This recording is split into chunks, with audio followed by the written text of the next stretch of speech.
யோ, என்னை கல்யாணம் பண்ணிட்டு வந்தது உன் வீட்டு வேலையெல்லாம் செய்யறதுக்கு என்ன வேலைக்காரியாவா கல்யாணம் பண்ணிட்டு வந்த? நீ அப்படின்னு நினைக்கிற? சரி, நாளையிலேருந்து நான் வீட்டு வேலையெல்லாம் செஞ்சுக்கிறேன், நீ போய் ஆஃபீஸ் வேலையெல்லாம் பார்த்துக்கோ. அது சரி, நாளையில இருந்து வீட்ல இருந்து எல்லா வேலையும் நீ பார்த்துக்கோ, நான் வெளியே போய் சம்பாரிச்சுட்டு வந்துக்கிறேன். சரி, அப்புறம் ஒரு நிமிஷம்.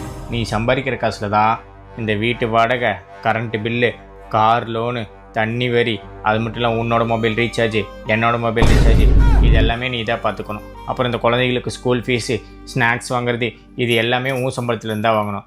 அது மட்டும் இல்லைம்மா, நீ மாதம் பார்லர் போகிறீல அதோட காசு, அப்புறம் புடவையாக வாங்குறீல அந்த காசு, துணிமணியெல்லாம் எடுக்கிறீல அந்த காசு, அப்புறம் உன் வீட்டு ஃபங்க்ஷனு, என் வீட்டு ஃபங்க்ஷனு, நல்லது கெட்டது, இது எல்லாத்துக்குமே நீ தான் உன் சம்பளத்துலேருந்து மொய் வச்சுக்கணும்.